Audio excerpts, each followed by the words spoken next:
Hi, everybody, and welcome to the Scottsdale Big Book Study, where we will study the Big Book of Alcoholics Anonymous. Today is Saturday, the 31st of December, 2022. My name is Maria F., and I'm a recovered compulsive overeater from County Dublin in Ireland, and I will be your host for today's study. Our co-hosts today are Audrey N., Sue L., and Nancy J. If you have any questions or any concerns during the meeting, please contact either myself or any of the co-hosts, and you can do this by private message in the chat function. Please just note that our speaker today, Harlan G., will be recorded for the duration of this study.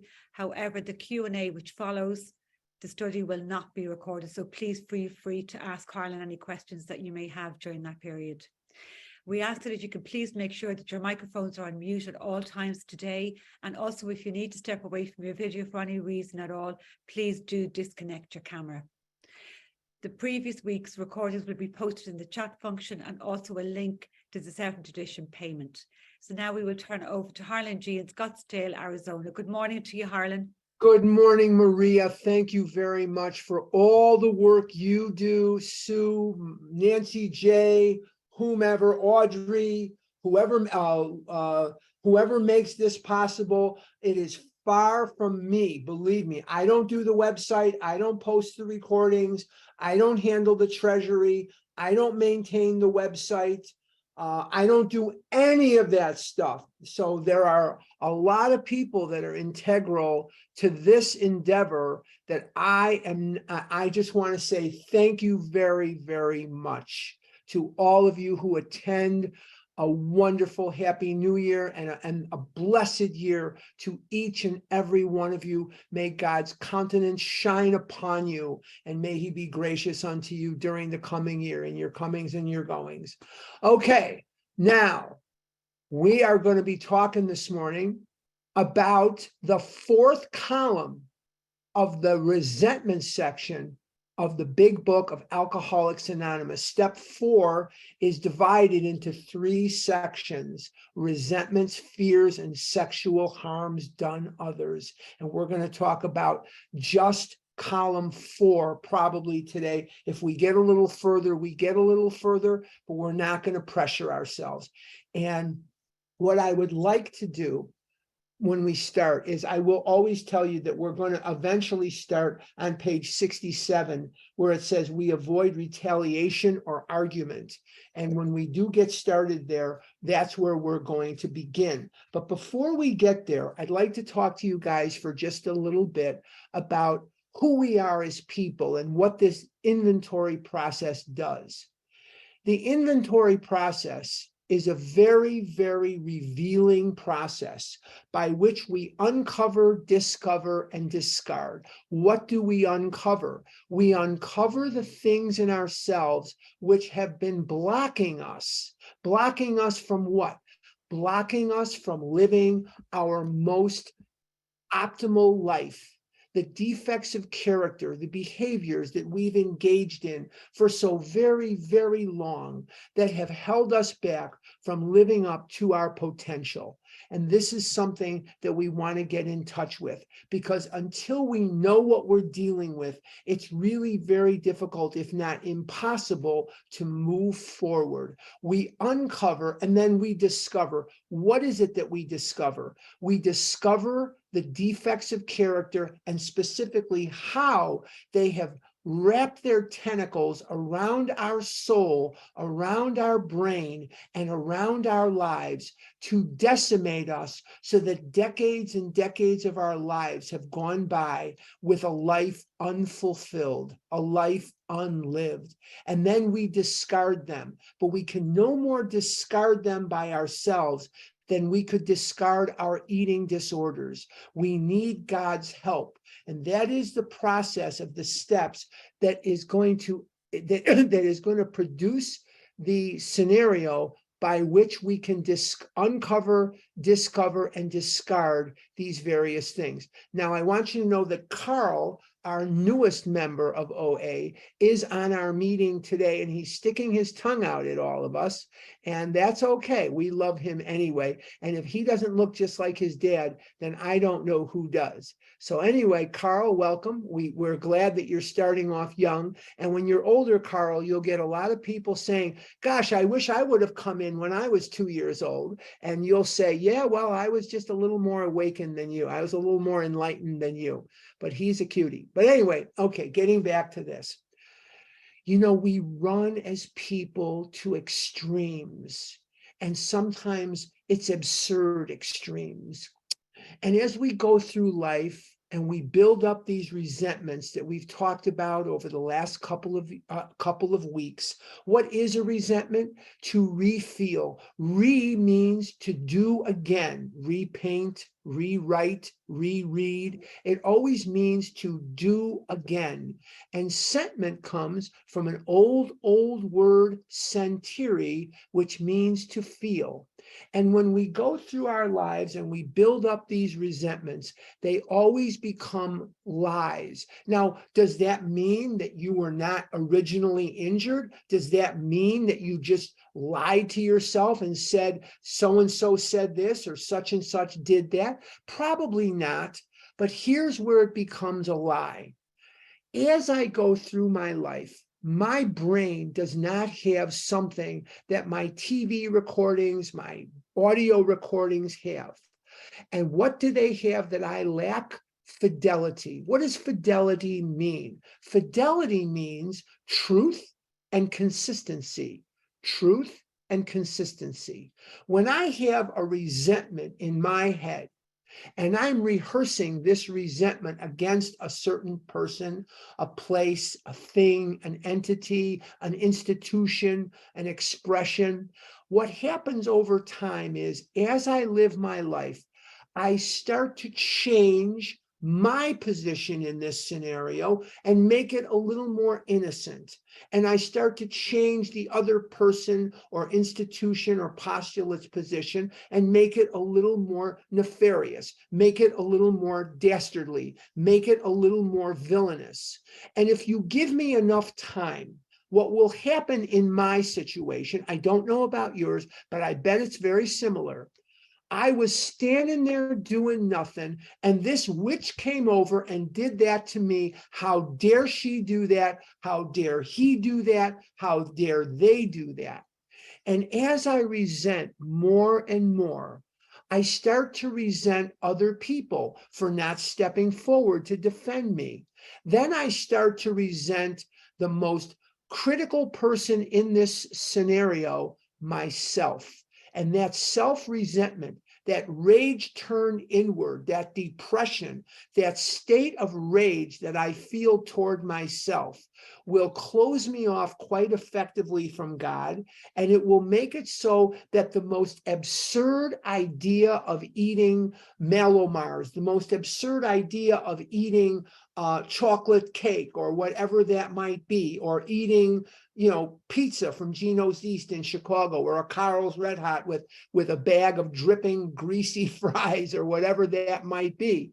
But the bottom line is, the ideas that come into my head at that moment, I will succumb to, like the sailors who dash their ships on the rocks when the sirens beckon to them from the beach. And those ideas are very sexy in my head because I'm vulnerable to them because of the resentment. And when I resent like that, I've shut God out. I've closed off my mind and heart to a spiritual solution, and the situation becomes, I can't believe I'm eating again, so I might as well get another one and another one and another one, and you see where we go from there. But what if I could find a way not to resent? Well, that's probably not going to happen, and that's why we have steps that bring God into the equation. But in order for me to progress, in order for me to grow, I need to know who I am. And what this is going to do is it is going to reveal to me who I am. Now, I started saying that we are people of extremes. And normally out there in life, out there in the world, people go to one of two extremes. They either resent everybody and everybody is effed up, and they are as white as not white, but they are as innocent as the driven snow. Or they resent nobody and everything is their fault. So we go from extremes. One group, everything is my fault. The other group, everything is somebody else's fault. And somewhere in the middle is the truth. Somewhere in the middle. And as we go through these resentments, what are we going to find out? We're going to find out what makes us tick. We're going to find out what has been driving us from the day we were born. And we're going to see patterns of resentment in all of us. Now, for most, the patterns are going to run strongest along two lines. Number one, finance. Number two, romance. We're going to find that finance and romance rattle the bells, rattle everything upstairs like nothing does. Finance and romance. For some, they are very obsessed with what people are thinking of them. We don't want to tell them, no, we're not thinking about you, but everything seems to center around, I'm very, very upset because I want to try to control what people are thinking about me. And in most cases, they're not thinking about us at all. But we are so ego driven. We are so driven by this maniacal ego that we assume that everyone is thinking about us and they're not. And we try to control the lives of other people. And we try to do that in an attempt to assuage the discomfort that we feel as we live in a world of we are addicts, and some of them are, and most of them are not. And we just don't understand why we are the way we are. And we convince ourselves that if they would only stop picking their nose, if they would only stop standing over there and they would stand over there instead, if they would become Republicans instead of Democrats or Democrats instead of Republicans, then we would feel good on the inside, and we convince ourselves that the food that has been ransacking us as it does the dirty work of the disease would not be an issue. I bet I sound familiar to some of you as you search inside yourself and match yourself up to what we've been saying so far. We blame everybody. We blame nobody. We do it because of our egos. We are either to blame for everything or we are to blame for nothing. Somewhere in the middle lies the truth, because there are four things that all addicts do. I don't care if they're alcoholic. I don't care if they're addicted to drugs. I don't care. Alcohol, gambling, food, bulimia, anorexia. I don't care. Whatever they're addicted to, as long as there is some dysfunction in those people, and who among us doesn't have a modicum of dysfunction, we do four things, and we do them so naturally, we don't even know we're doing them. Number one, we lie. We lie to ourselves and others. Now, some of you are shaking your head going, oh no, I never lie. I'm as honest as the driven snow. I'm wonderful. I'm pure. I'm this, I'm that. You've been lying to yourself about that and other things for as far back as you've been breathing. Number two, we assign blame. Those two are going to conspire to kill us unless we have a spiritual awakening. We assign blame. We blame other people, and the big book has been talking about that, and we've been talking about that for the last couple of weeks, haven't we? You know, we've been talking about that because it says on page 66, to conclude that others were wrong was as far as most of us ever got. The third thing we do is we keep score in our relationships. We have a little scoreboard in our head, And this one did this and this one didn't do that. And this one was over here when she or he should have been over there. Well, we keep score. And the last thing we do is we fight battles that just don't exist. So we lie, we assign blame, we keep score, and we fight battles that just don't exist. I'll go through that one more time to try to save a little time during the parking lot. We lie to ourselves and or others.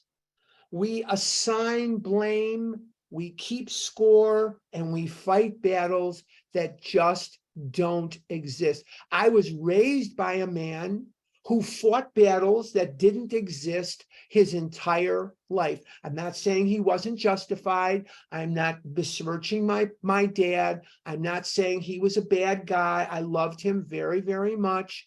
I love him very much.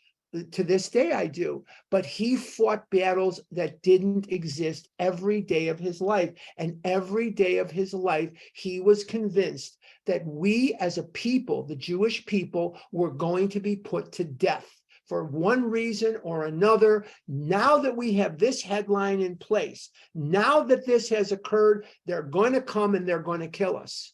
This is what I lived with. This is what I grew up with. This is the kind of catastrophizing that I grew up with on an everyday basis. And this is what I heard from him every day. When they came to kill me, I got away. They will someday come and kill you. And if they don't kill you, they'll kill your children. This is every day of my life. If they don't kill you, they'll kill your children, because that's what they do. And this is what I'm growing up with. And it took my mother, who was crazy as a loon. My mother would say to me, you've got to let that go. You've got to stop listening to him. If you think like him, you'll live like him. And if you live like him, you will be extremely unhappy. And you know what? She was right. I can't live like him. I have these issues in my tissues. Yes, the issues are definitely in my tissues, but I can't live that way. I can't live in that fear. I can't live in that anger, and I can't live the parochial life that he chose for himself. He chose a very parochial life for himself. I'm not going to live that way, thank God.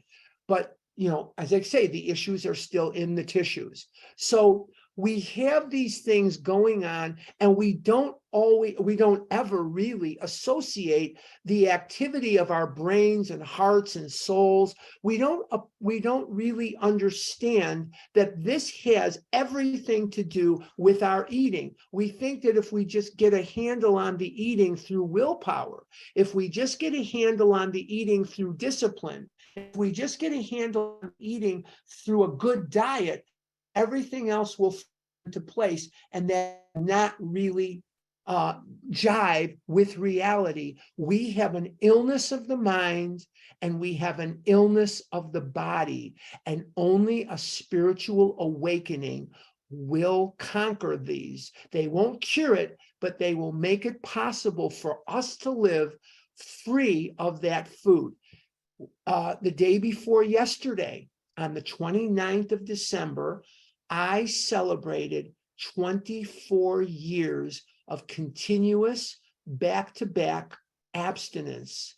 On the December 20th, thank you, on December 29th, 1998, when my daughter was just 4 years old, I put the food down. And she turned 4 on December 14th. I put the food down on December 29th. I put the food down, and I have not found it necessary to pick up the food in these 24 years. And I will tell you that in the last 24 years, I have been divorced, and I have been broken up with, and I have cried, and I have been disappointed to the core of my soul, and I have felt great elation. I have felt love. I have felt horrible, horrible rejection. And I have run the gamut of human emotions. But at every step of the way, you guys in OA were there for me and with me in ways I could never pay you back. Now, why am I talking about that? I want people to know that it's possible. But the reason that I'm talking about that today is if I keep vigilant on my inventory process through the steps 10 and 4, I don't have to find it necessary to pick up that food to make me feel better because I already feel better. And sometimes things happen. I had a little incident yesterday where I said something, I hurt someone's feelings, and I absolutely adore this person. I absolutely love this person. I do not want to hurt this person. And I put my foot in my mouth. I felt horrible the rest of the day. Well, all I could do is the mistake was made. I'm human. I had to give it to God. I got up this morning. I did some work on it, got in touch with some things, but you have to keep doing the work. You have to keep doing the steps. And that's the only way. Otherwise, what would have happened is I would have eaten over this. I've eaten. Well, how do I know that? Now, maybe not an identical scenario, of course not, but I have eaten over scenarios like that for the last, decades and decades and decades of my life. So I'm very glad that I not only have you as a fellowship, but I have this process with which to purge out. I hate to use the word purge out because of the bulimic situation, but it is really a purging out, a lifting out of these feelings. And I still feel bad that it happened, but I don't feel the same bad. I hope that makes sense. I feel a little different because I know I've done the work. Once I know I've done the work, it does shift in my mind just a little bit in how I feel. Okay, enough said about that. Let's go to page 67. Let's go to page 67. We avoid retaliation or argument. I'm at the first full paragraph that starts on page 67. We avoid retaliation or argument. We wouldn't treat sick people that way. If we do, we destroy our chance of being helpful. We avoid retaliation or argument. And that means we avoid retaliation or argument. We don't want to keep score. We don't want to do that. You did this, I'm going to do that. You said this, I'm going to say that. That is the way that normal people may deal with these things, but we can't without eating. If we deal with it that way, we are going to be ordering a large pizza from Gino's East or wherever your local pizzeria is, and it's not going to be a very pretty sight. Trust me on that one. We cannot be helpful to all people, but at least God will show us how to take a kindly and tolerant view of each and every one. Look, I'm just as human as you. There are people and things and situations that get me angry. I am in a situation where I have just completed an incredible amount of work on grief and loss. I lost decades of my life to this disease. I watched the world pass me by, and there's nothing I can do. I can't go back. I don't have a time machine. I can't go back to 1965 and relive my life with what I know now. That's just not possible. That's not possible. So I have to come to terms as best I can with God's help on what I missed out on all the things that passed me by because of what this disease cost me. It cost me dearly. It cost me my rite of passage. And so I so deeply resented myself and so deeply resented God that had I not been able to do that work, I would have been in the food again. Believe me, I would have been, because food would have been a better alternative than anything I could have thought of on my own. And this is why we've been eating. See, a lot of times we think to ourselves, why am I doing this? Why am I doing this? Well, here's why. Because the problem for a compulsive overeater is never the food. You see, food for the compulsive overeater is the solution to the problem. So you have to stop thinking of food as the problem. And the more you think of food as the problem, the more in error you will live your life. Food is not the problem. Food is the solution to the problem. So let's take a look at that. And before we move on, we're going to just scratch the surface of that. Food was never the problem. It was the solution to the problem, as I've said. If food is not the problem, what is the problem? The problem is the buildup of everyday, normal human emotion. Now, when you were a baby, or you were 5, or you were 3, whatever that was for you, you were scared, you were angry, you were bored, you were whatever you were, and you were sitting there, and all of a sudden you ate some food. And this food did something for you that nothing else could do. It instantly changed your perception of reality. It made the world a beautiful, groovy place, a beautiful place.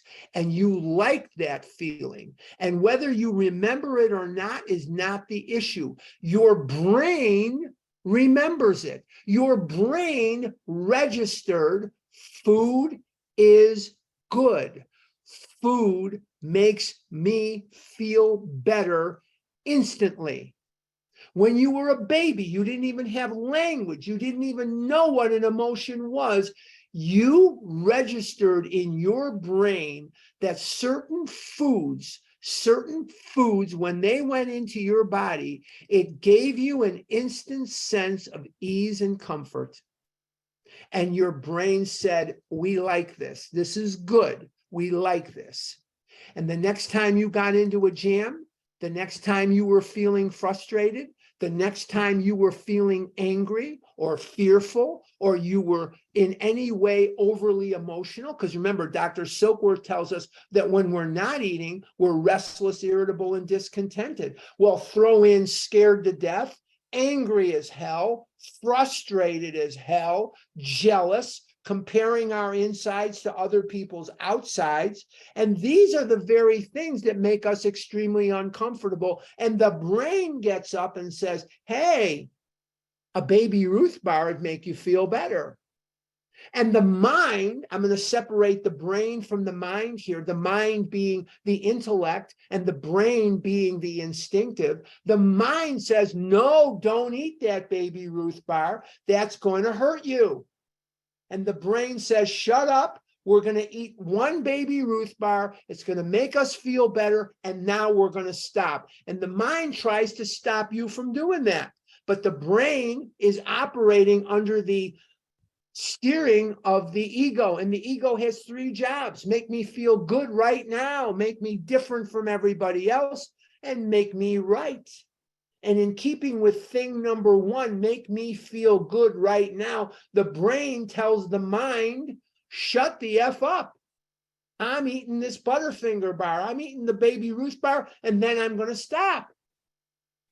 And you eat those things.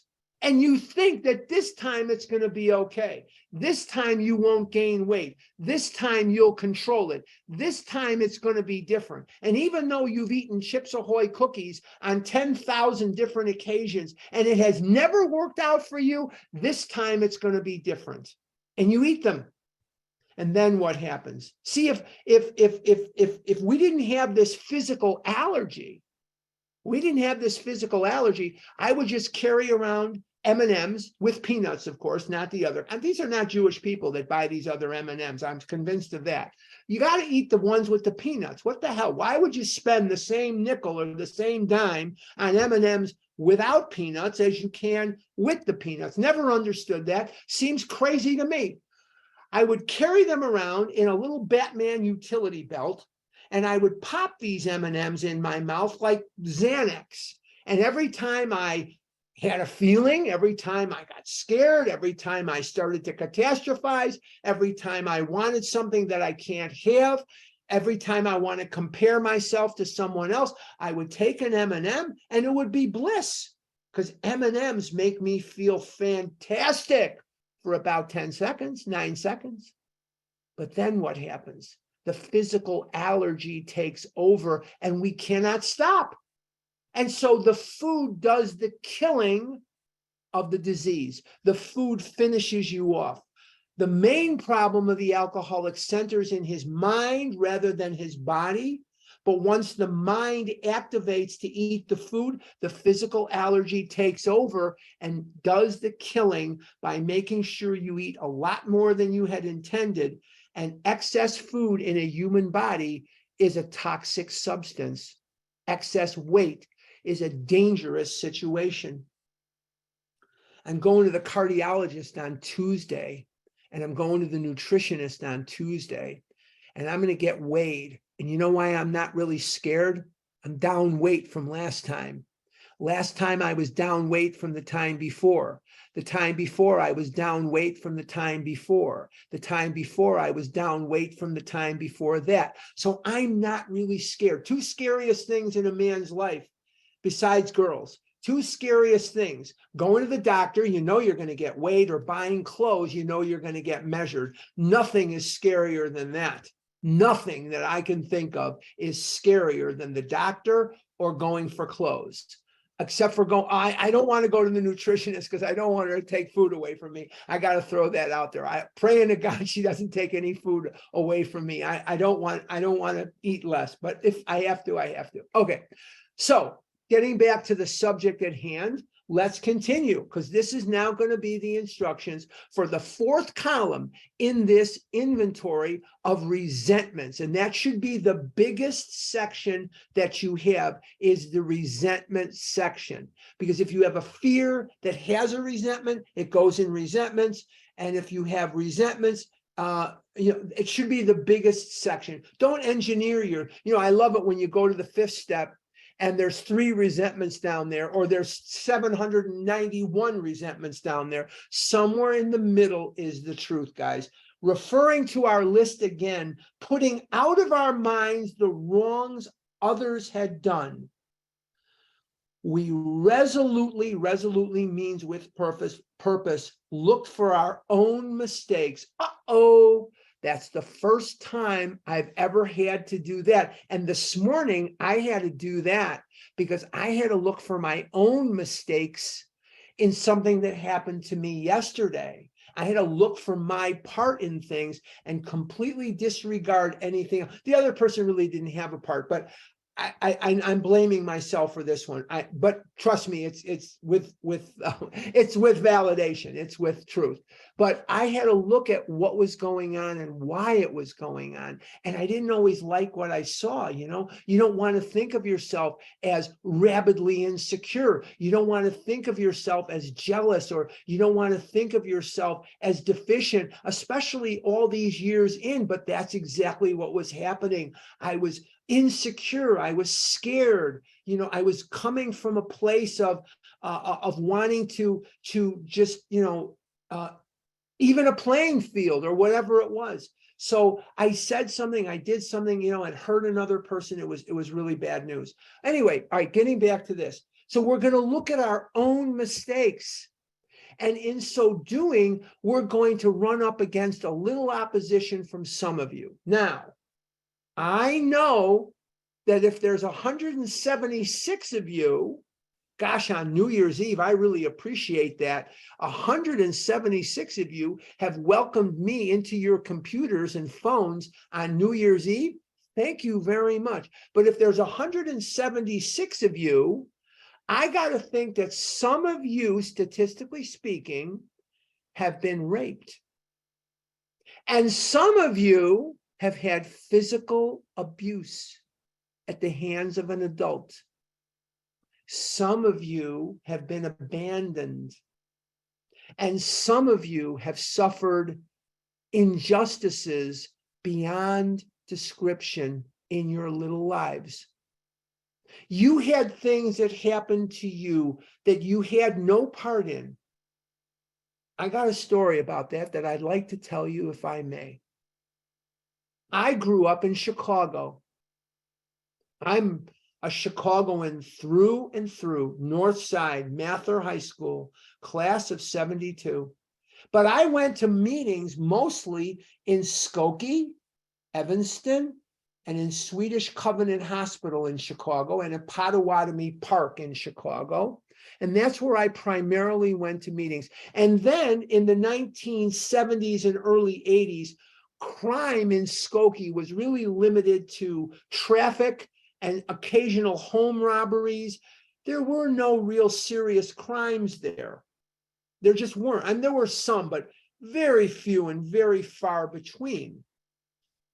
So in Skokie, Illinois, when I was a young man in program, there was a girl who was the daughter of someone that I went to meetings with every single day. We went to the same meetings every day, 7 days a week. We were good friends. And her 16-year-old fell in love with Mr. Wrong, Mr. Totally Wrong. Motorcycle and giving the cops the finger and dropping out of high school. And you know the guy, okay? She falls in love with this guy. And she was 16 years old, and she came to understand that this guy was really not the one for her, and she broke up with him. And a couple of days later, he came to her house in Skokie and blew her brains out with a gun, shot her right in the face. It was headline news. We have 4 television stations in Chicago, 2, 5, 7, 9, 2, 5, 7, 9. 11 was there too, but I'm just counting 2, 5, 7, and 9.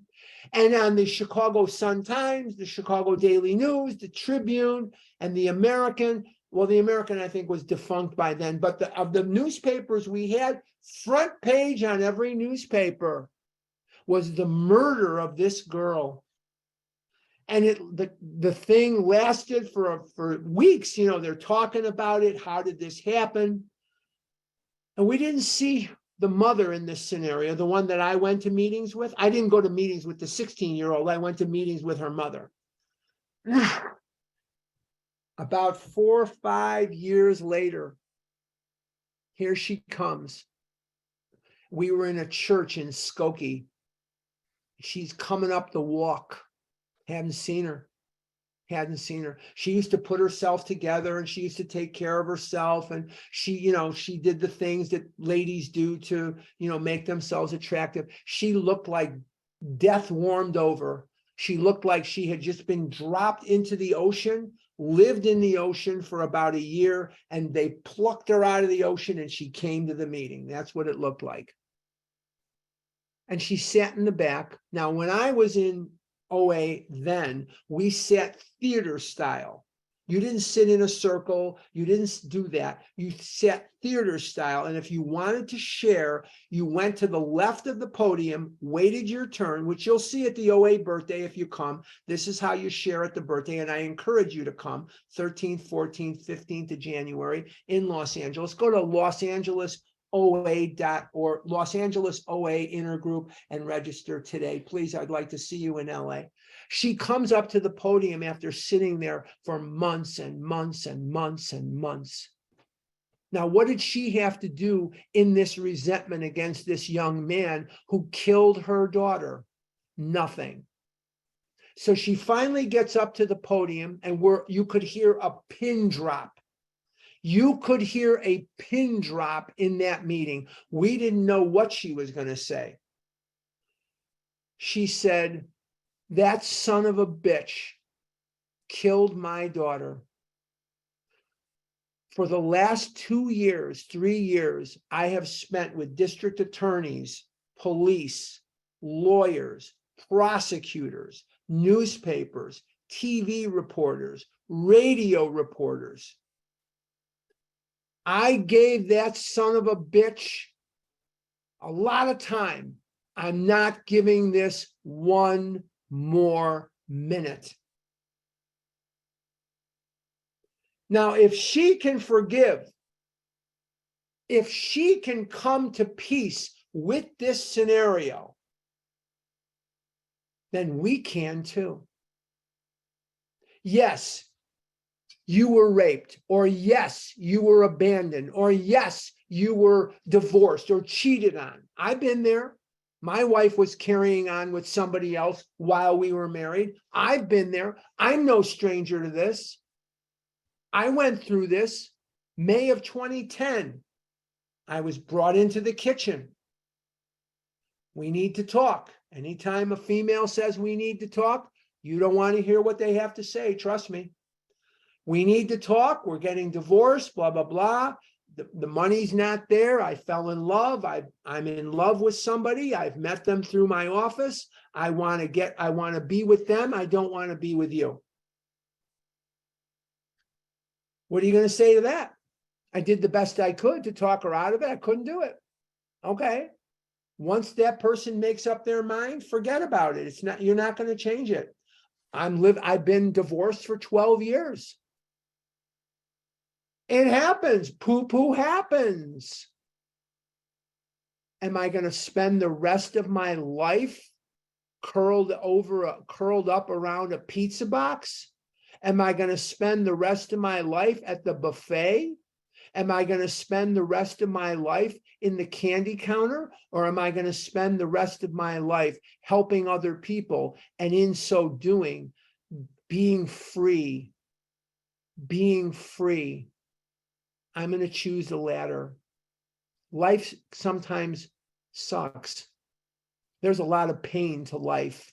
I don't care who you are. I don't care if you're white or black, male or female. I don't care if you're gay or straight, Jewish, Protestant, Catholic. I don't care if you're Muslim. I don't care if you're a Buddhist. I don't care what you are. I don't care who you are.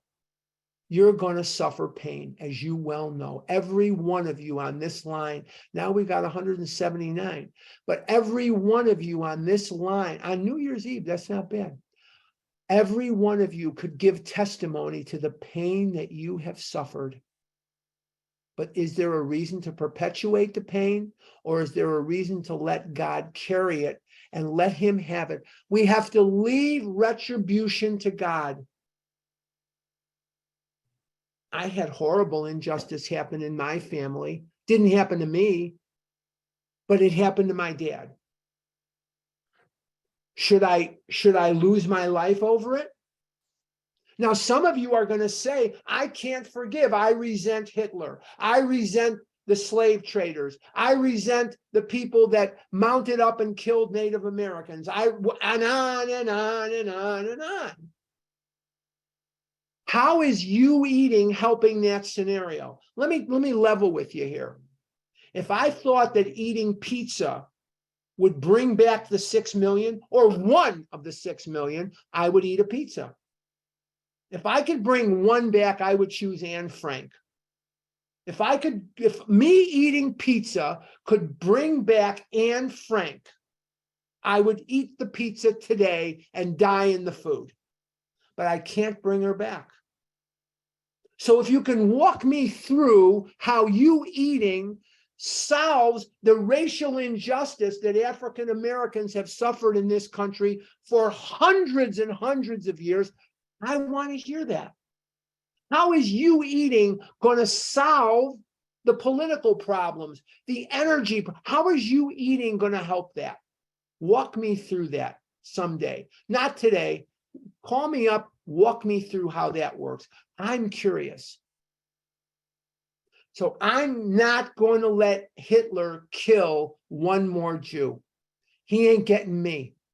I'm not going to eat because of what happened in Germany and Poland and Czechoslovakia and all this other stuff during World War II. Ain't going to happen today. I'm going to inventory these resentments, and now I'm going to move forward in my program. Let's continue.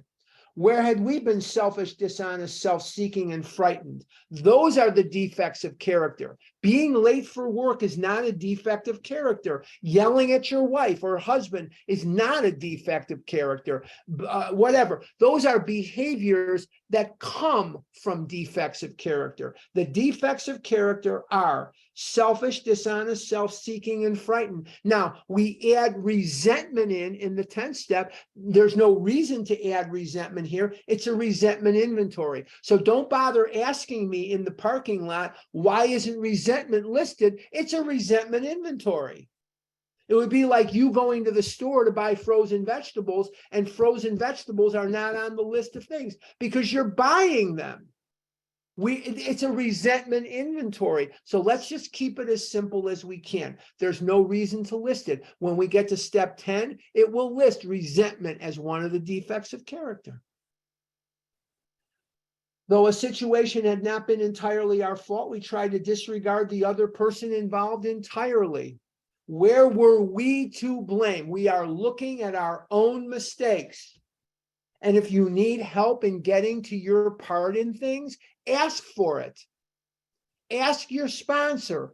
Ask one of us, hey, I'm having trouble identifying my part in this resentment. There may not be a part, there may be a part, but we have something you don't have. You have something I don't have, and that's objectivity.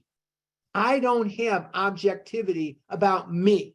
I don't have objectivity about those closest to me. You have objectivity with me and them. I don't. I have objectivity where you are concerned. I have objectivity when it's concerning the people closest to you. We're now at 180 on New Year's Eve, not bad. Okay, so we need some objectivity if we're going to live free of this disease. So here we have a scenario where we are going to look at our part in things. We're going to look at our part in things. Very, very important. We're not going to blame anyone. We're not going to cast out aspersions against anyone. We're looking at our part. And sometimes what happens is, again, we run the gamut. We blame ourselves for everything, which is usually not the truth, or we blame ourselves for nothing, which is usually the truth. And when we look at these resentments and we get them down on paper and we see the patterns of the resentments that we have, we see the patterns, we start to learn who we are. There is an epiphany. And that epiphany is, I only thought I knew who I was. Now I see what makes me tick. If you ran a movie of your life, a film, a video of your life, it could not be more revealing. Sorry, hold on. It could not be any more revealing than this process is revealing to you. It will teach you who you are. I don't go to malls very often, but I was in New York the other week, a couple of weeks ago. I was in a place called White Plains, New York, and I did a workshop there, and some of you came, and some of you, we enjoyed each other. It was wonderful.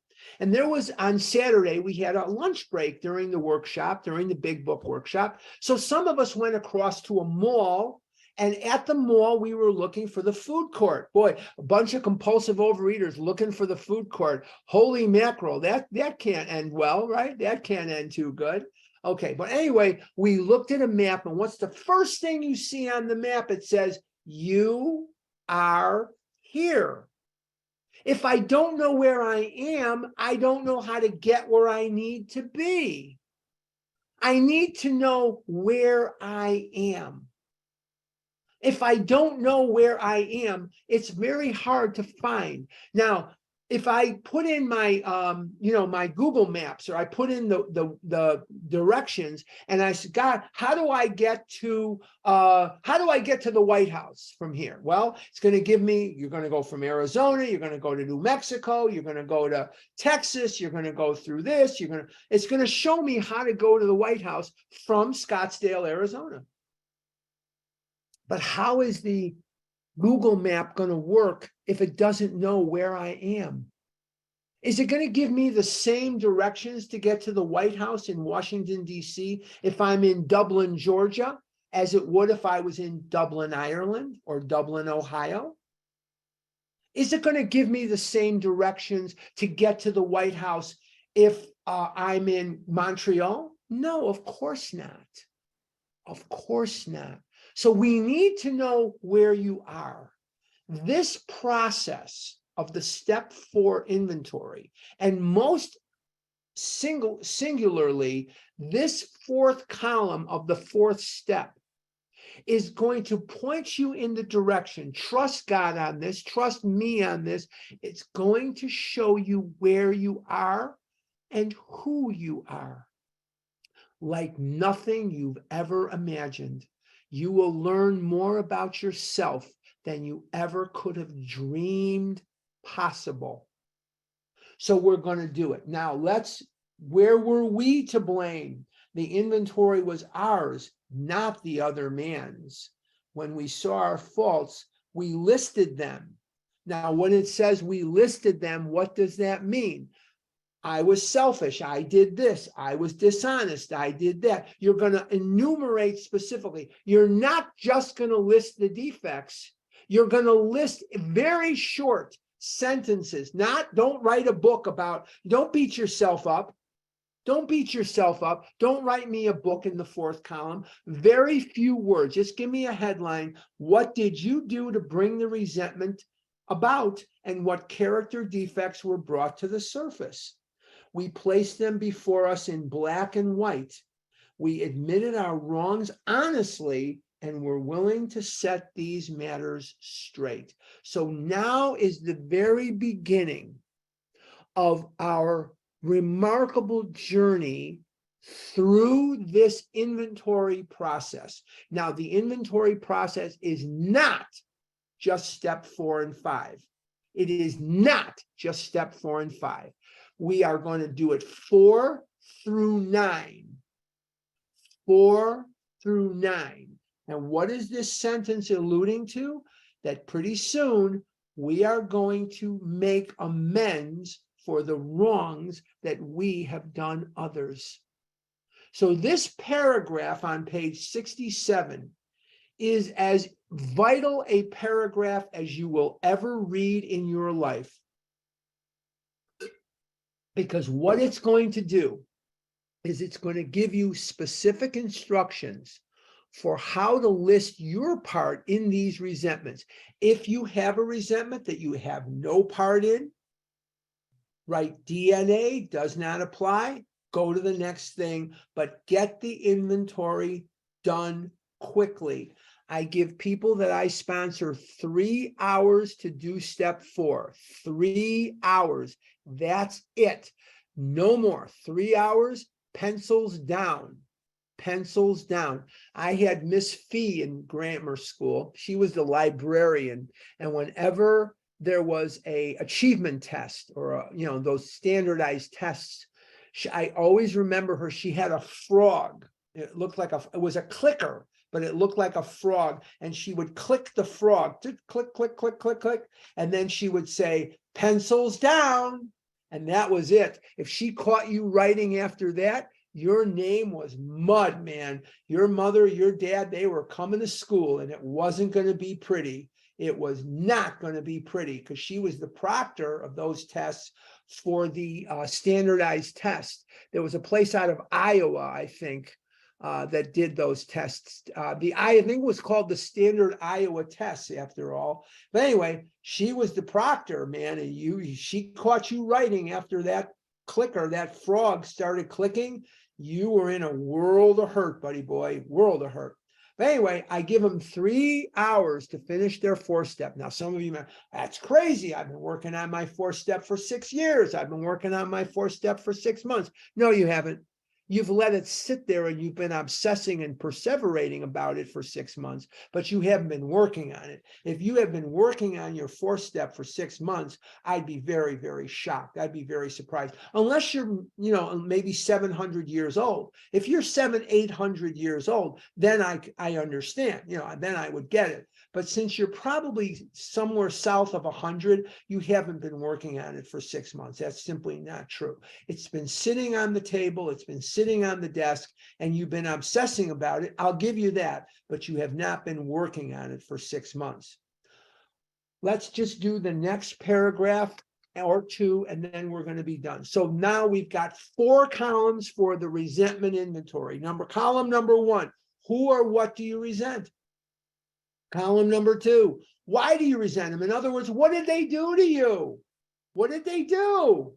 19 words or less. Do not write a book about what they did.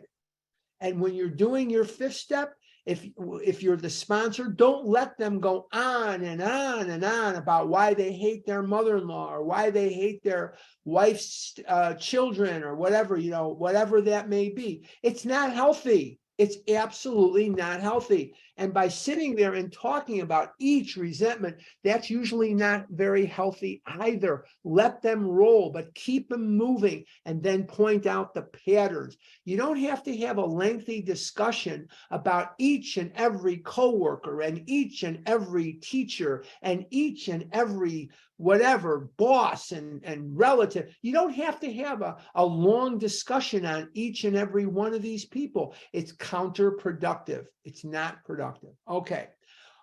Let's take a look now. Oh, column 2. Why are you angry? Column 3, what instinct or instincts are involved? And then column 4 that we just talked about this morning, what's your part in this resentment and what character defects cause you to take that action that hurt the other person.